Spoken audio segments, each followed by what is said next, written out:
കഴിഞ്ഞ വർഷത്തെ ഏറ്റവും ബെസ്റ്റ് ഷോർട്ട് ആനിമേഷൻ ഫിലിമിൻ്റെ അവാർഡ് കിട്ടിയത് the boy, mole, the fox and the house എന്ന് പറഞ്ഞൊരു മൂവിക്കാണ്.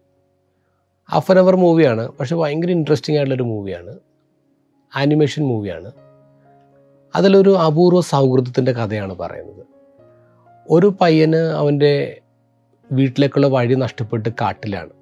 അങ്ങനെ കാട്ടിലകപ്പെട്ട് നിൽക്കുമ്പോൾ അവനെ സഹായിക്കാൻ വരുന്ന ഒരു പെരുച്ചാഴി, ഒരു കുറുക്കൻ, ഒരു കുതിര, അങ്ങനെ 4 പേരുടെ സൗഹൃദത്തിൻ്റെ കഥയാണ്.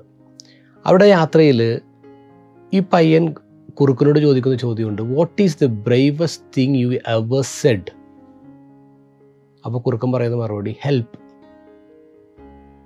ഞാൻ ചോദിച്ചിട്ടുള്ള ഏറ്റവും ധീരമായ ഒരു കാര്യം സഹായമാണ്. സഹായം ചോദിച്ചിട്ടുണ്ട്. എന്നിട്ട് കൂട്ടിച്ചേർക്കുന്ന കാര്യമാണ്, asking for help is not giving up. Asking for help is not giving up, it is the refusal to give up എന്ന് പറയാം. നമ്മളൊരാളോട് സഹായം ചോദിക്കുന്നത് ഒരു തോൽവിയല്ല, എനിക്ക് തോൽക്കാൻ മനസ്സില്ല എന്ന പറച്ചിലാണ്. നമ്മൾ ഈ ലോകത്ത് ജീവിക്കുമ്പോൾ വിചാരിക്കുന്നുണ്ട് നമുക്ക് ഒറ്റയ്ക്ക് ജീവിക്കാൻ പറ്റുമെന്നില്ല. നമുക്ക് ആൾക്കാരുടെ സഹായം ഉണ്ടാവണം. ഇപ്പോൾ ഈശോയുടെ കാര്യം തന്നെ എടുത്തേ, ഈശോ ഒറ്റയ്ക്കാണ് കാര്യങ്ങൾ ചെയ്തത്? ഇല്ല, ഈശോ സഹായിക്കാൻ 12 അപ്പോസ്റ്റലന്മാർ കൂടെ ഉണ്ടായിരുന്നു. അതുകൂടാതെ ഫിനാൻഷ്യലായിട്ട് ഈശോയെ സഹായിക്കാൻ ഒരു കൂട്ടം സ്ത്രീകളുണ്ടെന്ന് ബൈബിളിൽ പറയുന്നുണ്ട്. പിന്നെ കുരിശിൻ്റെ വഴിയിൽ ഈശോ സഹായിക്കാൻ ശിമിയോൻ കയറി വരുന്നില്ലേ? അപ്പോൾ ഈശോയ്ക്ക് പോലും സഹായിക്കാൻ ആൾ വേണമായിരുന്നു. അതുകൊണ്ട് നമ്മളൊരാളോട് സഹായം ചോദിക്കുമെന്ന് പറയുന്നത് കുറവൊന്നുമല്ല. ചിലപ്പോഴുണ്ട് ചില ആൾക്കാരുണ്ട്, ഞാൻ ഇൻഡിപെൻഡൻ്റ് ആണ്, എനിക്ക് സെൽഫ് മെയ്ഡാണ്, എനിക്കങ്ങനെ ആരുടെ സഹായം വേണ്ട. അങ്ങനെ ആക്കി ലോകത്ത് ജീവിക്കാൻ പറ്റില്ലെന്നേ. സഹായം ചോദിക്കുമ്പോൾ ആരും ഒന്നും കുറഞ്ഞു പോകണമില്ല. ഒരപ്പനും മോനും കൂടി രാവിലെ നടക്കാനിറങ്ങിയപ്പോൾ അതുപോലെ നടക്കാനിറങ്ങിയ ജോഗിങ്ങിന് പോവാണ്. ആ സമയത്താണ് ഇവർ നടക്കാൻ പോകുന്ന വഴിയിൽ ഒരു മരം മറിഞ്ഞ് കിടപ്പുണ്ട്. മരത്തിൻ്റെ ഒരു ചെറിയൊരു ട്രങ്ക്, ഒരു മരക്കഷ്ണം, മരക്കൊമ്പിങ്ങനെ കിടപ്പുണ്ട്.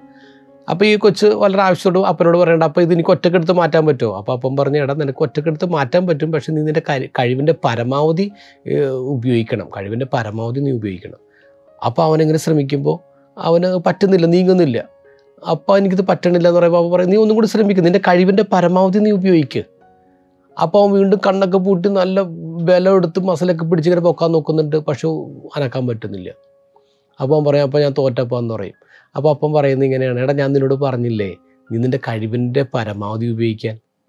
നീ എന്നോട് സഹായം ചോദിച്ചാൽ നമ്മൾ കഴിവിൻ്റെ പരമാവധി ഉപയോഗിക്കുക എന്ന് പറഞ്ഞാൽ എന്താണെന്ന് അറിയാമോ? മറ്റൊരു സഹായം ചോദിക്കലാണ്. സഹായം ചോദിക്കുമ്പോൾ നമ്മളാരും കുറഞ്ഞൊന്നും പോകുന്നില്ല.